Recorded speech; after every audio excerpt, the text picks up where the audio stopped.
yes, there is this Nazi technology coming out of this. Now, I want to go back to the bell and try and connect it to the secret space program, breakaway civilization idea for a moment, because one of the things that not just Witkowski, but a number of other people have pointed out. Tom Agostin, a famous British journalist back in the 1980s, wrote, I think, the first book to come out and finger a particular entity in the Nazi Black Project structure that was responsible for a lot of this.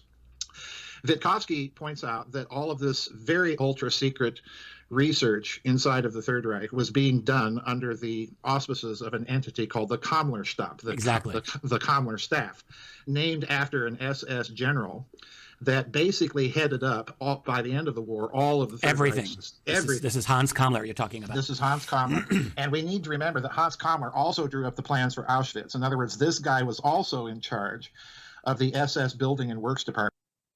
This Hans Kammler guy is really critical. I never heard of this person before, but as Joseph is making the key point here, is he not only was involved in high levels of science and research and development within the Nazi Reich, but also came up with the idea of Auschwitz. And so he makes a point here that he also had this massive, massive ability to tap into pretty much an unlimited labor force, tens of millions of people to do whatever his bidding was, essentially. A labor pool of, slave labor in the tens of millions. So this guy was an extremely powerful man.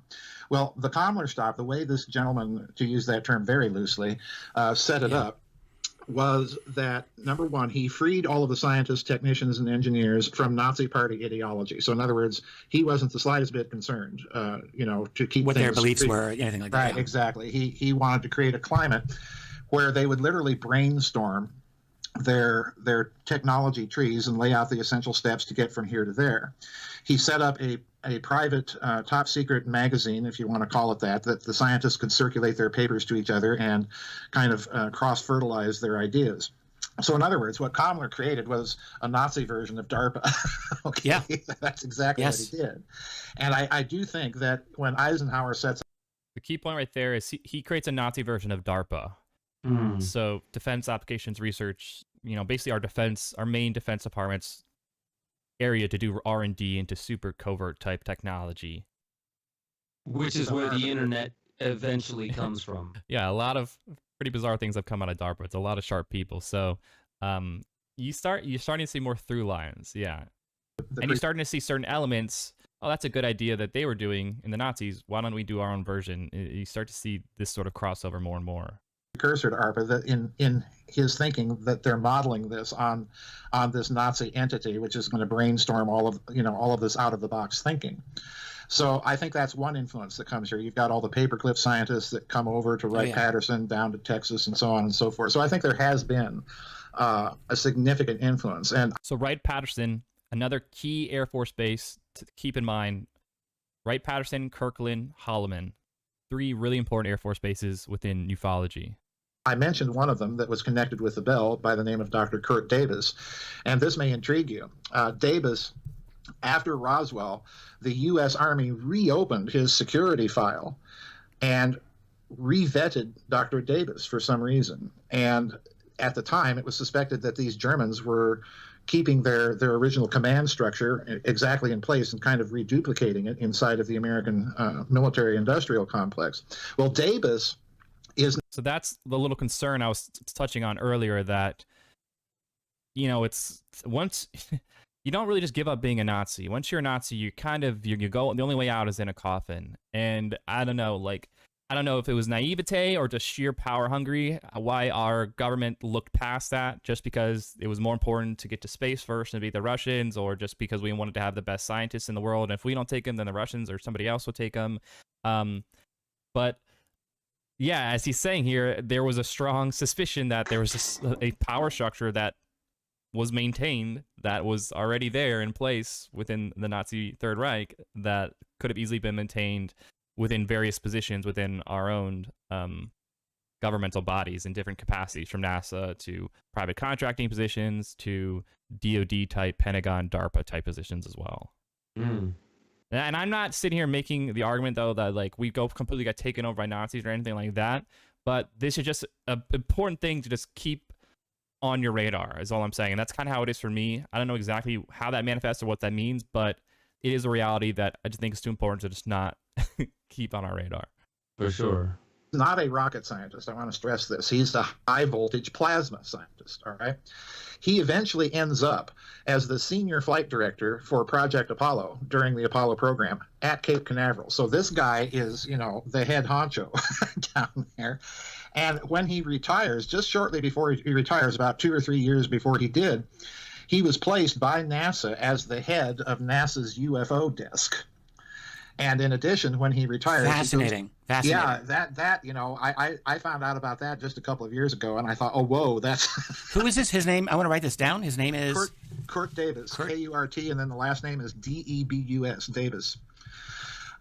Fascinating guy, very well known, and after he retires from NASA, he goes to work for a West German firm called OTROG, which stands for Orbital Rockets and Transport Aktiengesellschaft. And that company had a 250,000 square mile private preserve in the Congo. Yeah, just let that sink in for a second. 250,000 square mile private reserve in the Congo. There's so many questions I have. But once again, okay, it is what it is. Right. This is a reality. Interesting. I'm trying to visualize how large it is. That sounds immense. That's huge. That's huge. It's like a small nation. It's a small nation. And, this is where the Germans are, this is the West German Area 51. And we wouldn't even know about this unless Mikhail Gorbachev had pointed this place out. Exactly. So Gorbachev points this out, but this is basically the West Germans' version of Area 51. In the middle of the Congo, 250,000 miles, do what they want. So wow, you could do some pretty bizarre stuff and nobody would know about it. And this was all operational when? During or post World War II? Post World War II. Yeah, this is during the Cold War and Gorbachev. Okay. So he was on the board of this corporation after he retired from NASA. So this guy, whatever he is, he's got his fingers in a whole lot of pies. So yeah, I think there's definitely some sort of influence here from this Nazi Black Projects Institute, the Kammler stuff, and post-war America. And it's intriguing to me that you find the same pattern. You've got von Braun with his rockets, which is kind of the public space program, if you want to put it that way. And then you've got the Kammler stuff doing all of this field propulsion, zero-point energy, and plasma research. It's worth pointing out Hans Kammler just disappeared after the war. Oh, yeah. He was just gone. But unlikely he just died. Oh, it seems he went somewhere and just stayed very, very quiet. Yeah. And so that kind of touches a little bit on what you were saying too, Ben, about all these bizarre Nazis being found in Argentina and Patagonian mountains, and there's the famous Hunting Hitler show on the History Channel, which you might disagree with the original premise, but when Tim Kennedy and I forget the other gentleman, all experts in what they do in intelligence and tracking and manhunting people, when they go to Argentina and they follow a lot of these trails from the Hitler bunker all the way there, I mean, they found I'm blanking on the name of the town, but it's literally an entire German town, and they all speak German. They all are have a picture of their grandfather, and there's Nazi paraphernalia, and they're these are direct descendants of Nazis who had fled. And so it's kind of bizarre and it's weird. There's still this weird hush hush talking about what you can say and can't say, and people, I'm blanking. It's on the tip of my tongue, but yeah. So these are all parts you got to keep in mind, but what are your thoughts just after that? Well, so I'm just on a Daily Mail link right now that said, did the U.S. fake top Nazis World War II suicide? And it's not even about Hitler. It's about Hans Kammler. And is basically saying, the blood of thousands on his hands. He killed himself in 1945 in the dying days of Hitler's Germany. So I'm sure there were a lot of these stories that came out where they were just well, come up with the narrative, put the narrative out, make sense of these numbers, and but let's not kill off these people that have vital information that we could probably mine. Now that's probably the most beneficent idea on what the U.S. was thinking at the time. Let's be noble. Let's not kill them. Let's find what we can extract. So it's all for freedom, right? Can't kill off information and kill off people who have all this knowledge. for freedom. But to kind of see where it just develops and how it develops afterwards. And the one of the most interesting things about that was really just this idea that what he said, you're a Nazi until you die. Like even your philosophy, like if you need to lie and pretend you're a part of NASA, you still are a Nazi. You still uphold whatever that was and whatever their, because I've heard a lot of different ideas about like what was the core philosophy, what were they really working towards, and what's your understanding on like the I know Jim Marrs did a really good book called The Fourth Reich.